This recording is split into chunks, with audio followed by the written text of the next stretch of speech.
Several of Donald Trump's cabinet nominees and picks for his White House team have been targeted by bomb threats. The FBI said it was aware of numerous bomb threats as well as swatting incidents, in which hoax calls are made to attract a police response to the target's home.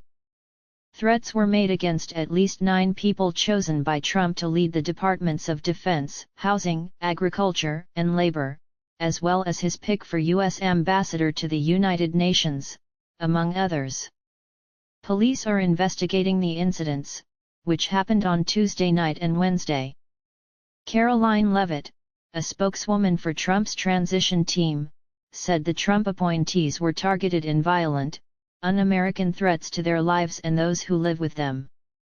She said law enforcement acted quickly to ensure the nominees' safety. With President Trump as our example, dangerous acts of intimidation and violence will not deter us, she said. Neither Leavitt nor the FBI identified any of the targets by name. New York Republican Elise Stefanik, who Trump has named to be the U.S. Ambassador to the United Nations, was the first to say her family home had been targeted by a bomb threat. Her office said the Congresswoman was informed of the threat while she was driving with her husband and 3-year-old son from Washington, D.C. to New York for Thanksgiving.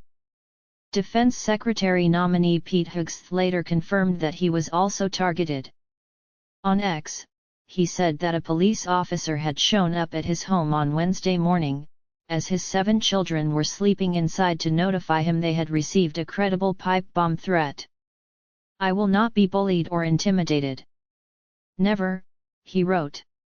"President Trump has called on me to serve, and that is what I intend to do." Trump, who survived 2 assassination attempts during his campaign, was not among those who received the hoax calls, law enforcement sources told U.S. media.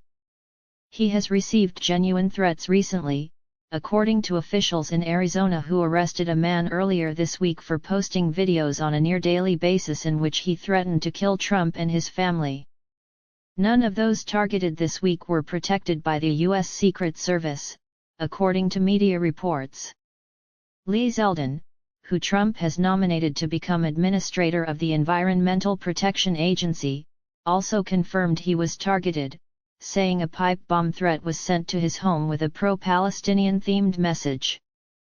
"My family and I were not home at the time and are safe," he said. "We are thankful for the swift actions taken by local officers."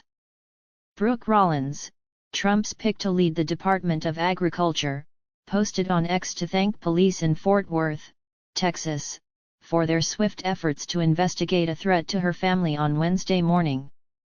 "We were unharmed and quickly returned home," she wrote. Scott Turner, Trump's pick for Department of Housing, and Lori Chavez Derrimer, his pick for Labor Secretary, also posted on social media that they had been targeted. They each vowed that they would not be deterred by the threats. President Joe Biden has been briefed on the incidents, the White House said in a statement. The White House is in touch with federal law enforcement and the President-elect's team, and continues to monitor the situation closely. U.S. Capitol Police, which protects Congress, said in the statement that it was working with federal law enforcement agencies on any swatting, but declined to provide further details to minimize the risk of copycats. Florida Republican Matt Gaetz, who recently dropped out of the running to become U.S. Attorney General, was also targeted. The sheriff's office in Florida's Okaloosa County confirmed that a bomb threat targeted an address in the town of Niceville. The home's mailbox was cleared and no devices were located, police said, and a search of the area did not uncover anything. New York police told the BBC's U.S. partner CBS News that the New York home of Trump's nominee for Commerce Secretary, Howard Lutnick, was also threatened. Pam Bondi, who was selected to replace Gaetz as Trump's nominee, was also targeted along with incoming White House Chief of Staff Susie Wiles, according to CBS. Fox News reports that John Ratcliffe, Trump's nominee to be director of the CIA, also received threats.